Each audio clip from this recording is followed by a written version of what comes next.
à notre nouvelle amitié. Et ils peuvent le rompre tout aussi rapidement. J'ai un service à te demander. D'abord, elle m'a demandé de l'argent. J'en ai marre de ton attitude. Je ne vais pas m'occuper de toi et de tes 2 enfants. Tu t'es frotté à la mauvaise personne! Pareil pour toi. C'était sa parole contre la sienne en permanence. Réglez ça entre vous. Pardon? C'était dingue. Je n'arrivais pas à m'y faire.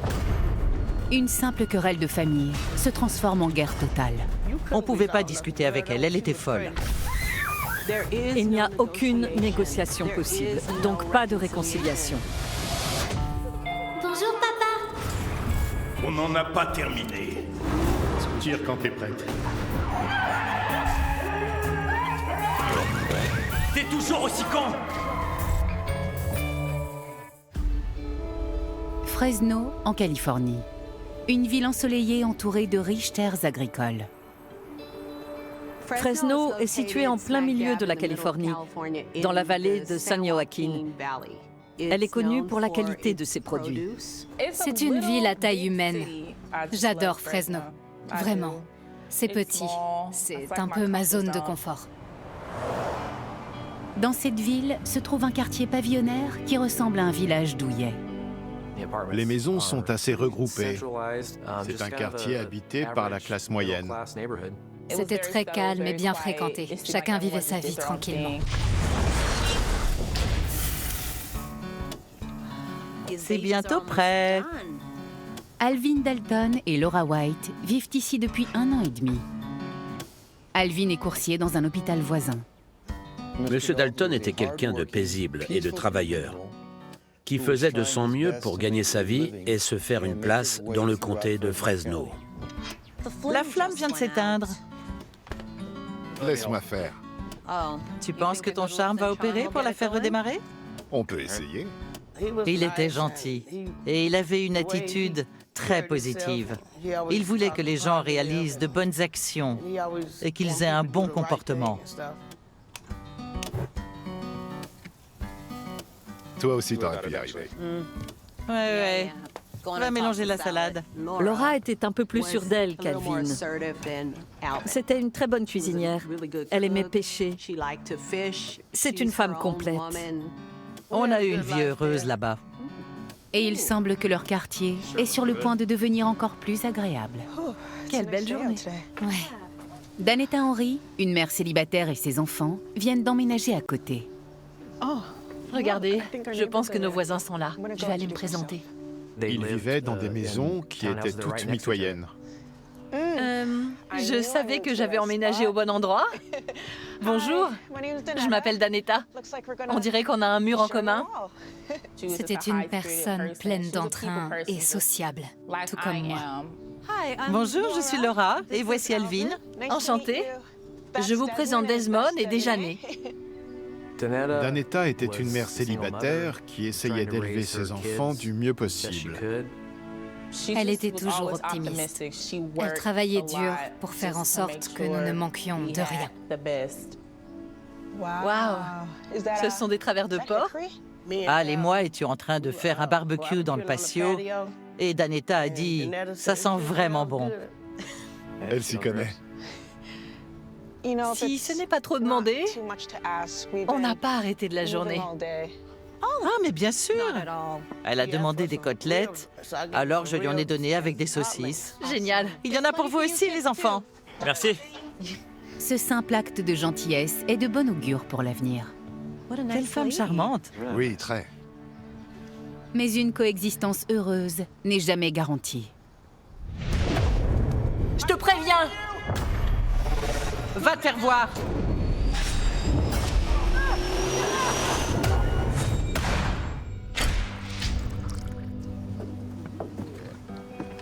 Merci. À notre nouvelle amitié. À beaucoup plus de vin. Pour l'instant, il semble que les nouveaux voisins s'entendent bien. Elles étaient en bons termes. Elles sortaient, elles bavardaient et elles passaient du temps ensemble. Dès qu'elles se voyaient, elles buvaient parfois un verre ensemble. C'était plutôt cool. J'ai attendu ça toute la journée. Je les voyais traîner devant la maison ou de l'autre côté de la rue, chez un autre voisin. Salut maman. Ça va, chérie? Elles avaient de bons rapports de voisinage et semblaient être sur la même longueur d'onde. Puis, selon Laura, Danetta a commencé à franchir la ligne entre être un bon voisin et devenir une nuisance. Pendant que je t'ai sous la main, j'ai un service à te demander. Je suis un peu limite ce mois-ci. Elle a commencé à vouloir de l'argent. 3 $, 5 $. Elle travaillait dans une maison de retraite et elle m'a emprunté 5 $. J'ai juste... Tu me rembourseras, ok? Elle n'arrêtait pas de demander des trucs. Et parce que c'était une nouvelle voisine, je la dépannais. Ça a l'air bon. On faisait des barbecues une fois par mois. Et régulièrement, elle demandait de la viande. Ça sent vraiment bon. Hey! J'en ai un peu pour toi. Non, donne-lui le gros. Les enfants. J'ai même mis une côte entière une fois à griller et je la lui ai donnée. Dis bonjour aux enfants de ma part. C'était une viande très chère. Comme on dit, aucune bonne action ne reste impunie. Puis elle a demandé de la graisse de cuisson. Je la lui ai donnée. Une autre fois, c'était de la farine de maïs pour faire frire du poisson. Elle en demandait trop. Laura a déclaré que Danetta demandait des choses à toute heure.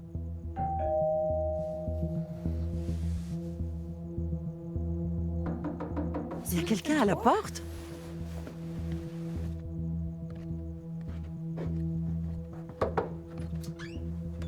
Il devait être environ 5 heures du matin. Qu'est-ce qui se passe? Non, rien du tout, j'ai juste besoin de sel à l'ail. Du sel à l'ail? Oui.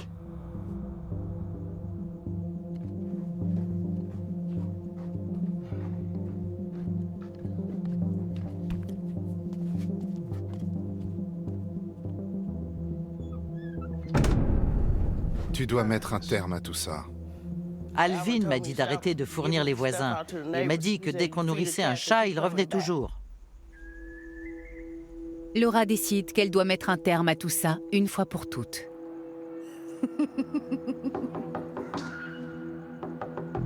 Hé ma belle, on se prend un verre? Elle a frappé à la porte et je n'ai pas répondu. Où tu vas? Viens prendre un verre. Je ne voulais même pas lui ouvrir la porte, parce que je savais qu'elle allait encore me supplier. Je lui ai dit que je n'allais pas m'occuper d'elle et de ses 2 adolescents. J'en ai marre de ton attitude. Mais de quoi tu parles? Tu vas où là?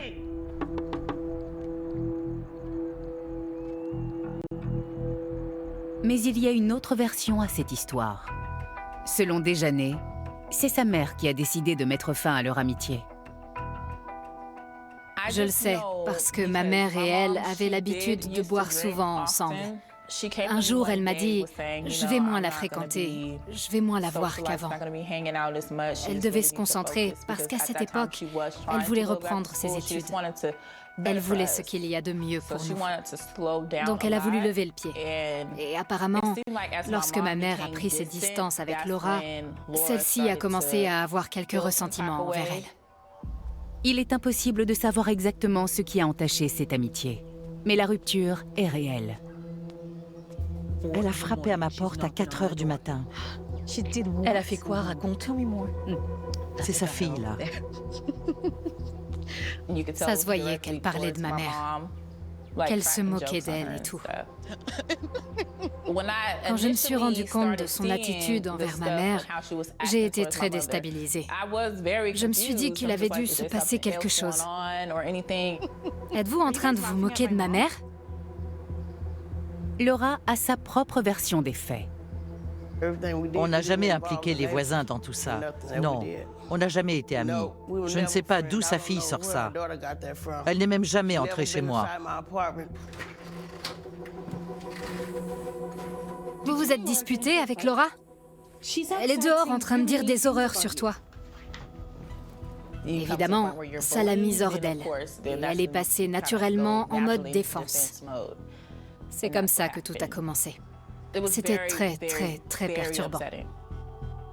Les limites du champ de bataille sont désormais définies et aucun des deux camps ne reculera. On s'est croisés au niveau des boîtes aux lettres.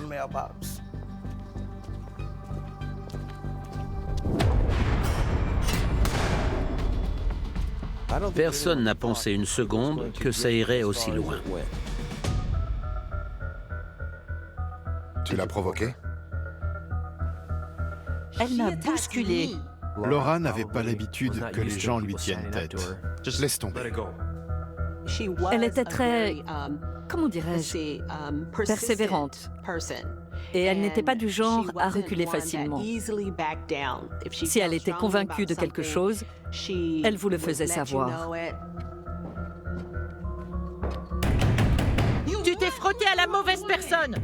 Pareil pour toi! Tu crois que tu peux te moquer de moi devant ma fille? Elle se provoquait, se traitait de tous les noms, s'insultait. Oh, tu t'es frotté à la mauvaise femme! C'était comme dans un film de Lifetime. Un truc de fou.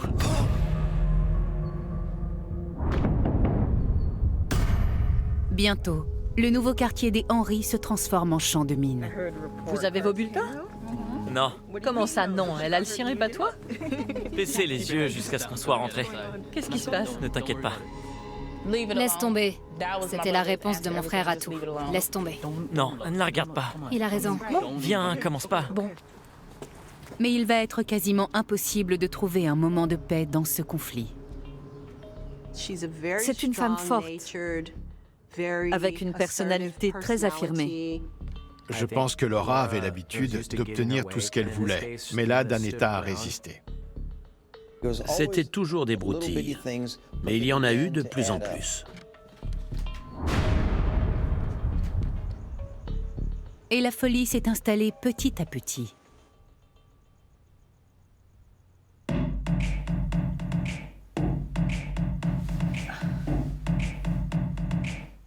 À 2 heures du matin, Laura a collé son haut-parleur contre le mur avec la musique à fond. Et comme leur maison était accolée à la nôtre et que les murs étaient très fins, on pouvait l'entendre dans toute la maison. Bon sang, mais c'est quoi ça?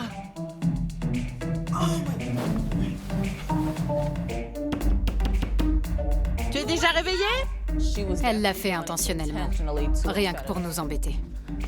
Elle se moque de moi à 7 heures de la nuit? Arrête ça! C'était dingue. Je n'arrivais pas à m'y faire. Je travaille dans quelques heures!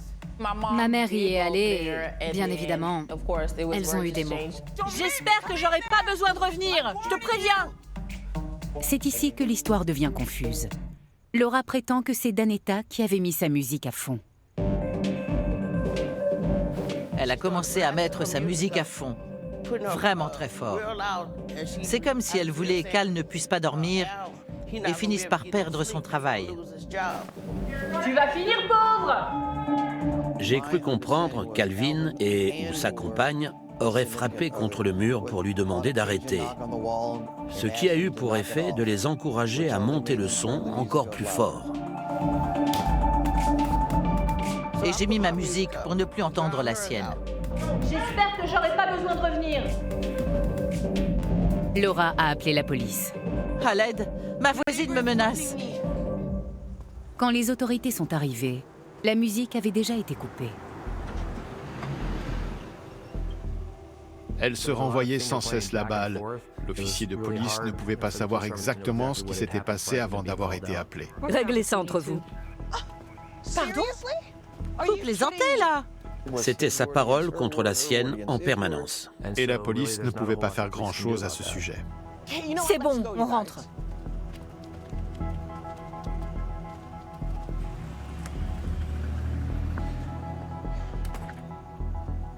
Je pense qu'il faut laisser tomber. Alvin est une personne pacifique. Je ne l'ai jamais vu se battre avec quelqu'un. Il travaillait, il s'occupait de ses affaires et il faisait vraiment profil bas. Mais dans cette querelle de voisinage, personne ne laisse rien passer. J'ai été choquée. L'animosité qui régnait entre eux devait être à son maximum pour en arriver à appeler la police. Mais Alvin m'a dit que personne n'avait été arrêté ou cité en justice. En fait, il n'arrêtait pas de dire « la police n'a rien fait, ils n'ont rien fait ». Alors, je lui ai demandé pourquoi il ne déménageait pas. Et vous savez ce qu'il m'a répondu? Il m'a dit « Non, j'étais là avant. Je ne déménagerai pas. J'ai l'intention de rester ici. » C'est comme ça que j'ai su que lui et Laura n'avaient pas l'intention de partir. Ils voulaient passer leurs vieux jours dans cette maison. Ils n'ont jamais eu l'intention de quitter cet endroit. Une autre bataille commence alors, et chaque côté prétend que l'autre a commencé.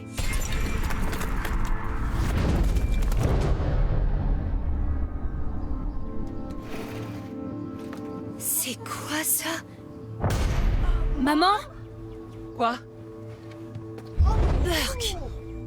Quand on est sorti, on a vu qu'elle avait jeté le contenu de sa poubelle de notre côté du patio arrière. Attention où tu mets les pieds. Mais qu'est-ce qui se passe? Tu veux à manger?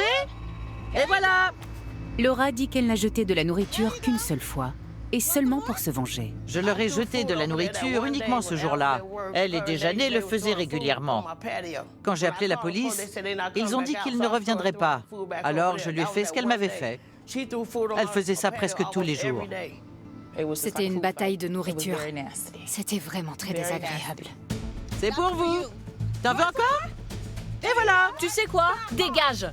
Ensuite, selon Déjeuner, ce conflit était monté d'un cran. Arrête de nous harceler! Quoi? J'ai pas bien entendu. Oh, tout le monde se calme! T'as dit quoi? Un jour, Danetta a fait une allégation comme quoi Laura avait sorti une arme de poing et l'avait brandie vers elle et ses deux enfants. Essaie de me toucher à nouveau. Essaye! Elle s'est approchée et a agité un pistolet vers nous, comme pour dire « Je vais tirer sur vous, bande de garces ». Je pense que c'était une tactique pour nous intimider et nous montrer qu'elle avait le dessus sur nous. Appelez la police! La police arrive, mais c'est toujours la même vieille rengaine. Madame, on a fouillé partout et on n'a trouvé aucun revolver. Non, je n'ai jamais menacé Danetta avec une arme. La police a fouillé et ils n'ont absolument rien trouvé. Elle a dû le cacher! Elle dit qu'elle est innocente et on ne peut pas prouver le contraire. Il n'y avait pas de preuves et Laura a nié avoir commis cet acte. Donc la police ne pouvait pas faire grand-chose de plus. C'est pas vrai. La prochaine fois que vous appelez, assurez-vous d'avoir des preuves.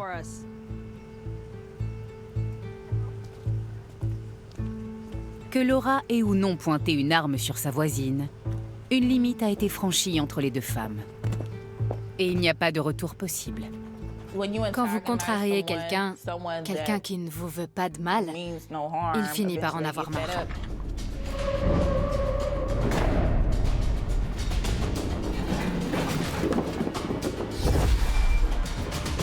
Après cette altercation entre les deux femmes, il y a eu des dizaines d'autres incidents entre elles. Dans cette dispute, il n'y a rien de tel qu'une tasse de café tranquille dans le patio arrière. Donc, C'est un coup de Danetta. J'en suis persuadée. Elle venait dans notre patio pendant qu'on dormait. Elle a étalé de la graisse de cuisson et du caramel au chocolat sur les vitres des fenêtres. Et puis, elle a jeté des spaghettis cuits dans tout le patio. Elle ripostait du tac au tac. C'était une attitude très élémentaire, très enfantine. Elle jetait de la nourriture, ma mère la lui renvoyait. Et il semble qu'aucun des deux camps ne soit prêt à baisser les armes.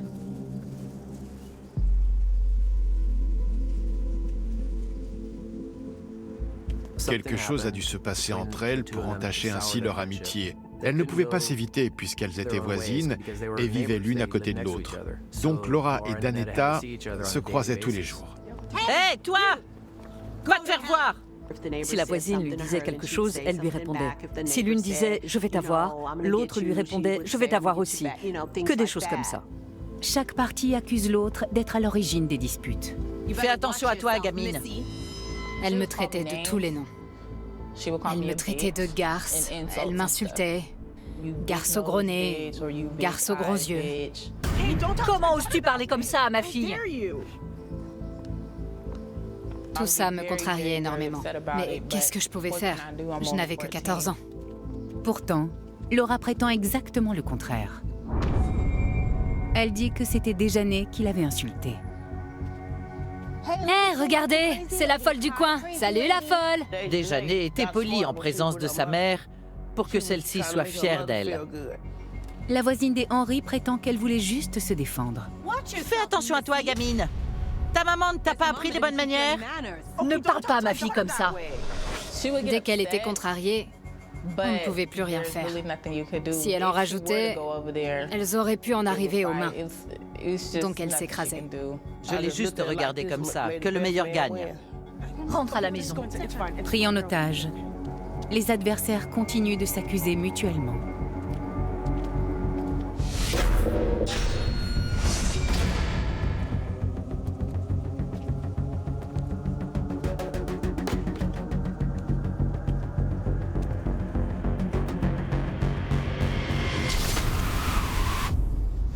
Puis un matin, alors qu'Alvin se rendait au travail, le camion d'Alvin avait été vandalisé. Et je crois que Laura et lui ont supposé qu'il s'agissait d'un coup de Danetta ou de ses enfants. Laura, viens voir ça! Oh bon sang! Elle avait mis du papier toilette partout sur le camion. Du caramel et du sirop. Comment est-ce que t'es censé aller au travail? Je suis sûre que c'est elle. Elle avait tagué les plaques de la voiture. Et on ne vous les remplace pas gratuitement. Al a dû payer 30 € à la préfecture pour récupérer de nouvelles plaques. Le culot de cette femme! une fois de plus, Laura se tourne vers la police. Aidez-moi, ma voisine a encore fait des siennes. Mais ils n'ont pas pu mettre un terme à cette guerre. Attendez, vous m'avez réveillée pour m'accuser de quelque chose que je n'ai pas fait? Les deux parties se sentent abandonnées par les forces de l'ordre. La police s'en fichait. On est déjà venu plusieurs fois ici. Appelez-nous uniquement s'il y a une vraie infraction.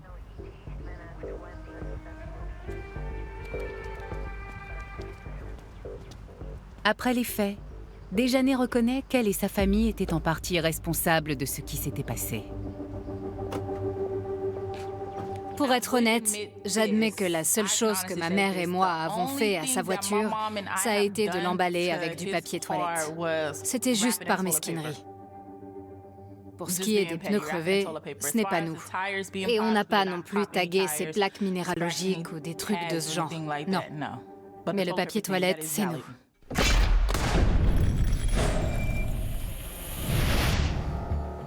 Après cela, Alvin n'a pas laissé la voiture sur sa place de parking. Il la garait 3, 4, 5 ou 6 pâtés de maisons plus loin pour éviter le conflit. Et maintenant, Alvin doit pédaler jusqu'à l'endroit où il a garé son véhicule. Al arrivait à contenir sa colère. Et il ne montrait rien.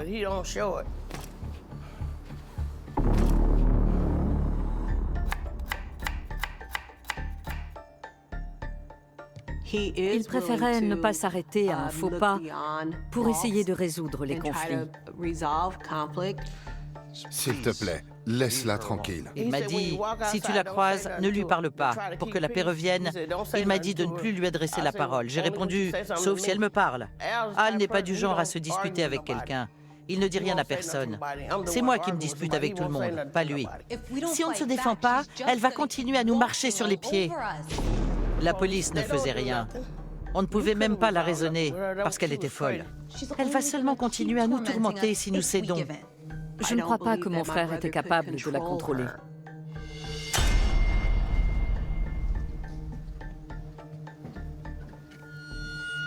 J'avais peur de ce qu'elle pourrait faire.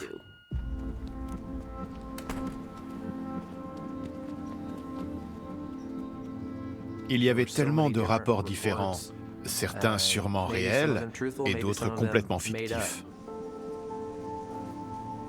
On pourra aller voir le magasin de jeux du centre commercial? Ça me fait du bien de m'éloigner un peu d'ici.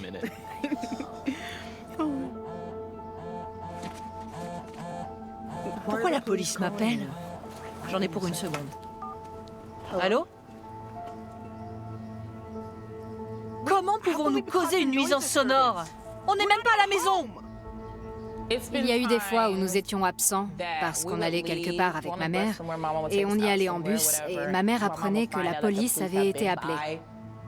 Laura nie avoir passé ce genre d'appel. Ça m'étonnerait. Chaque fois que j'ai appelé la police, ils étaient chez eux. Elle m'a fait encore un autre coup bas.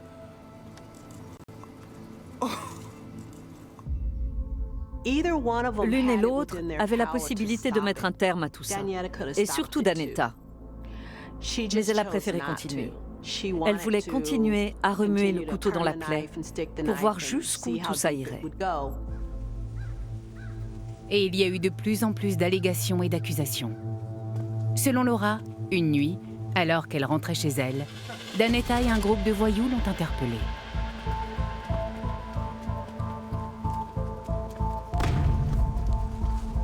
Ils faisaient sûrement partie d'un gang, vu la manière dont ils étaient habillés. Oui, apparemment, il faisait partie d'un gang. C'est quoi ça? Qu'est-ce que tu fais? Alvin? Alvin? Alvin! Je savais que Danetta avait un haltère. J'ai compris qu'elle voulait me frapper avec. Alvin! Alvin! Alvin! Hé! Et j'ai dit à Al, ne les laisse pas me frapper. Et Al le lui a pris. Alvin! Dégage! J'ai appelé les flics! Partez d'ici!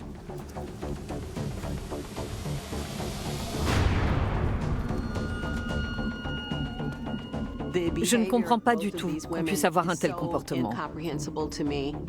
Je ne comprends même pas cet état d'esprit, pour tout vous dire. Ça me dépasse.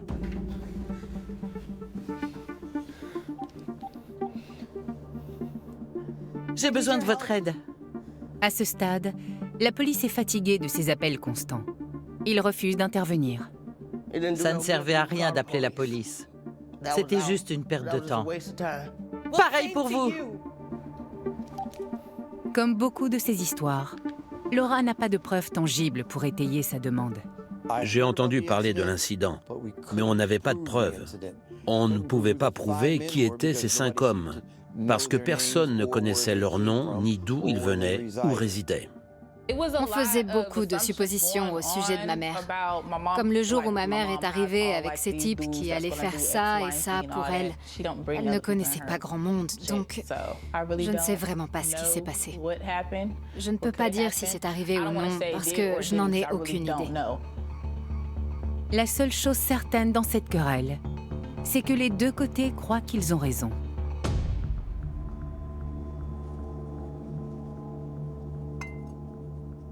J'avais une bombe lacrymogène et un couteau. J'ai arrêté d'appeler la police parce que ça ne servait à rien. Les confrontations entre les deux voisines continuent d'empirer. J'ai pulvérisé de la bombe lacrymo sur Danetta quand elle a essayé de me frapper. Al était au travail ce jour-là et un jour, Al et moi étions dans le patio et elle a essayé de me frapper avec un barreau de lit. Et une autre fois, alors que je sortais... Bref, j'ai gazé Danetta un paquet de fois. Rentrez chez vous! J'ai gazé les deux. C'était vraiment très, très, très puissant. Et je l'ai bien senti. Mon nez a commencé à me brûler. Honnêtement, je ne sais pas pourquoi elle faisait ça. Et comme je suis une personne équitable, je prenais en considération leurs deux points de vue. Et pourtant, je n'arrivais pas à la comprendre. Je me suis dit qu'Alvin pouvait gérer ça. Vous savez, Alvin a toujours géré les conflits sans avoir besoin d'avoir recours à la police ou à la violence. Il a toujours su gérer ses problèmes tout seul. Et donc, d'après ce qu'il m'a dit sur ce qui s'était passé, j'étais persuadée qu'il allait régler tout ça. Mais quand Laura intervenait dans la conversation, je pouvais ressentir sa colère et son angoisse. J'arrivais vraiment à le sentir. Et je me suis dit, bon, je ne m'inquiète pas pour Alvin, parce qu'il sait ce qu'il fait.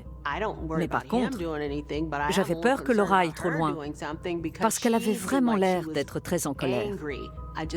J'étais plus inquiète à son sujet. Parfois, même la personne la plus déterminée peut soudainement atteindre ses limites. Danetta s'avoue vaincue. La seule solution pour elle, c'était de déménager. Ma mère voulait changer de vie et elle était impatiente de partir. Bientôt, on sera loin d'elle. Ils avaient trouvé une nouvelle maison et ils allaient déménager pour s'éloigner de Laura et Alvin. Ma mère savait que ce n'était pas un environnement pour nous. C'était trop. On savait qu'on allait bientôt déménager. Donc on n'en avait plus rien à faire, car très bientôt, on n'allait plus vivre un tel enfer. Mais cette croyance s'avère complètement fausse.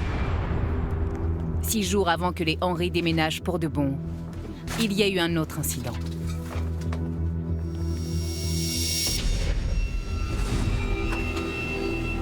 Et Danetta accuse sa voisine. Laura! Je sais que c'est toi! Nous devions déménager 6 jours après, et Laura continuait à nous harceler. Elle ne lâchait rien. Même quand on ne faisait rien, elle continuait. Laura nie les accusations et prétend que c'est Danetta qui ne veut pas baisser les armes.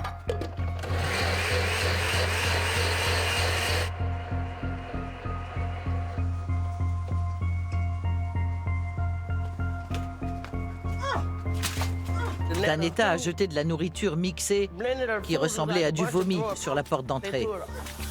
Ça a séché et on ne pouvait plus entrer la clé dans le trou de la serrure. Elle savait qu'elle n'irait pas en prison pour ça, puisque la police refusait d'intervenir. Alors elle en a fait qu'à sa tête. Les forces de l'ordre étant incapables de mettre un terme à tout ça, la guerre entre les voisines s'intensifie, jusqu'à un dernier affrontement qui s'avérera mortel.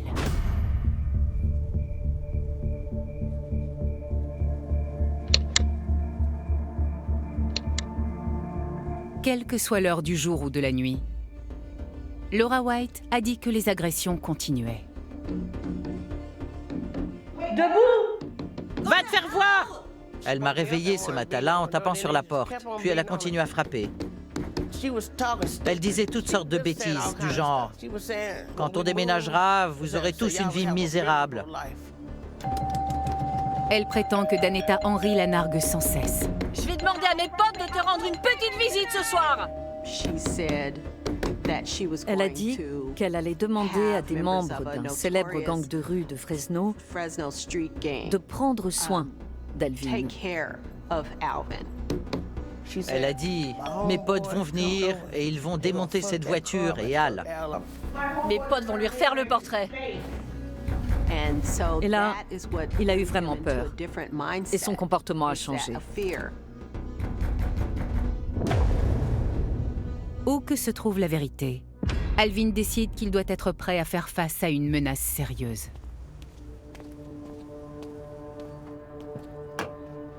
Et c'est là qu'il a pris l'arme pour la mettre dans sa boîte à gants. Il ne voulait pas être sans défense entre sa voiture et la porte de sa maison.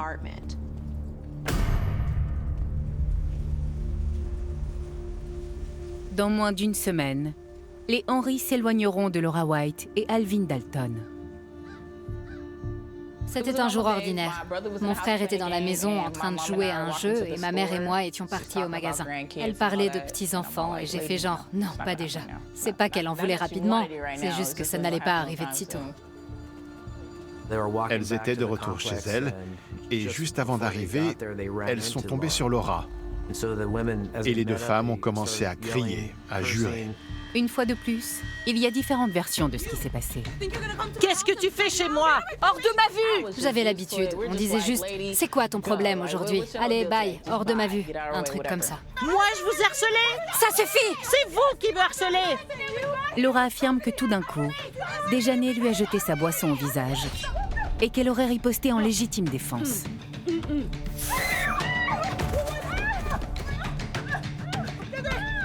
Mais Déjeuner maintient que Laura l'a attaqué elle et sa mère sans aucune raison. Toi, tu crois vraiment que tu peux menacer Alvin comme ça? Elle a commencé à nous gazer.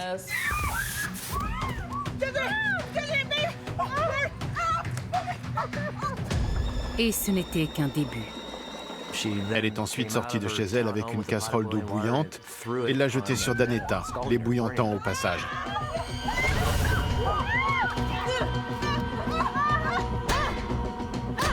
Elle a commencé à la frapper à la tête et sur le haut du corps avec la casserole vide.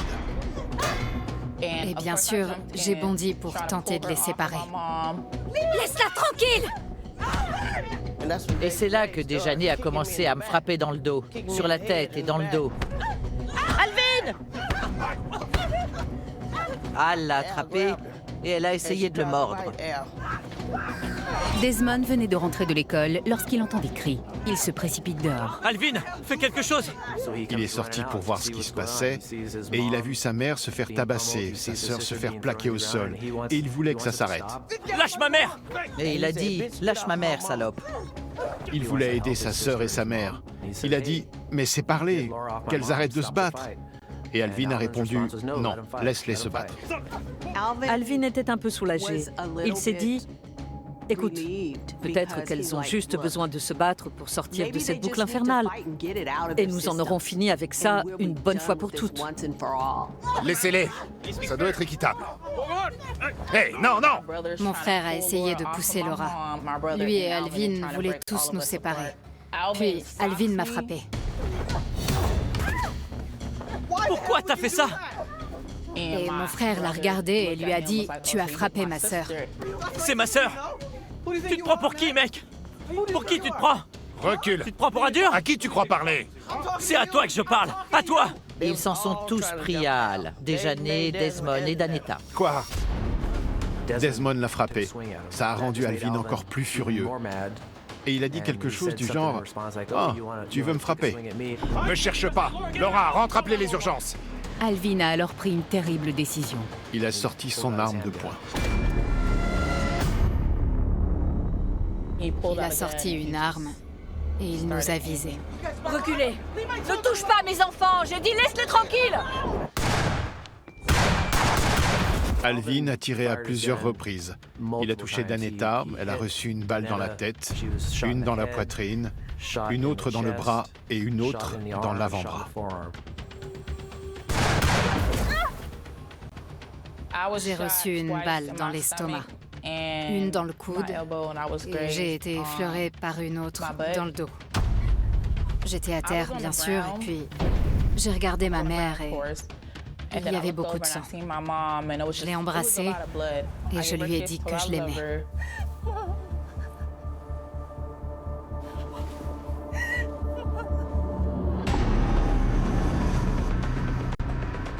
Desmond a couru vers Alvin. Je crois qu'il a été touché à la cuisse et qu'il a reçu un éclat au niveau de ses articulations. Puis il a attrapé l'arme et les deux ont commencé à se battre pour la récupérer. Je les vois se battre et je vois son doigt se poser sur la gâchette. Mais le coup n'est pas parti. Le pistolet s'était enrayé, Dieu merci. Alvin! Et là, Laura est arrivée et a pris le pistolet des mains d'Alvin. Les tirs et les cris s'arrêtent enfin. Les voisins terrifiés appellent les urgences. Danetta Henry meurt devant sa maison, 6 jours à peine avant de déménager pour de bon. Je ne savais pas qu'elle était morte jusqu'à ce que je sois allongée sur une civière. Mon frère était au-dessus de moi. Il pleurait et il m'a dit que tout allait bien se passer. Puis j'ai entendu un ambulancier dire « On n'a pas besoin d'une civière pour l'autre. Elle est morte. »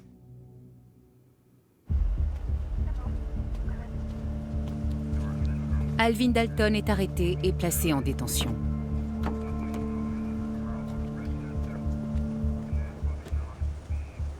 Je n'avais pas l'habitude de m'occuper d'affaires d'homicide de ce genre. Dans ce cas, c'était un voisin qui a tué un autre voisin. Généralement, je suis confronté à des individus qui ont un passé criminel et sont allés plusieurs fois en prison.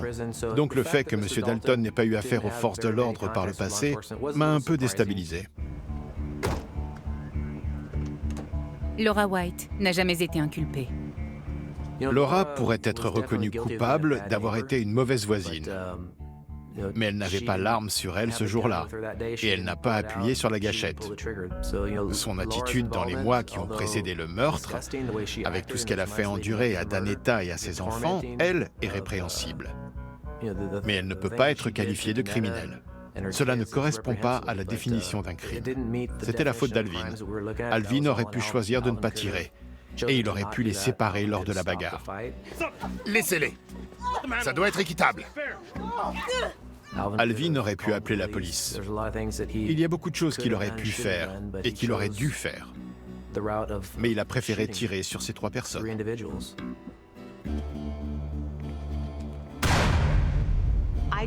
Je ne crois pas qu'Alvin ait voulu cela. Il ne savait pas qu'il allait utiliser son arme au cours d'une bagarre à main nue. Cette arme n'était pas destinée à Danetta, ni à personne d'autre d'ailleurs. Au procès, l'avocat d'Alvin a soutenu qu'il avait agi en état de légitime défense. Alvin n'y était pour rien. Il avait été poussé. C'est quoi ton problème? Recule! Je pense qu'Alvin était un homme gentil qui a été poussé à bout. Le jury n'a pas cru qu'il était en danger. Ils ont pensé qu'une arme à feu n'avait rien à faire dans un combat à main nue ou dans une bataille de nourriture. Alvin n'était pas le méchant dans cette affaire. S'il ne s'en était pas mêlé et si on l'avait laissé tranquille, rien de tout cela ne serait arrivé. Un être humain peut supporter beaucoup de choses, mais là, Alvin avait atteint ses limites.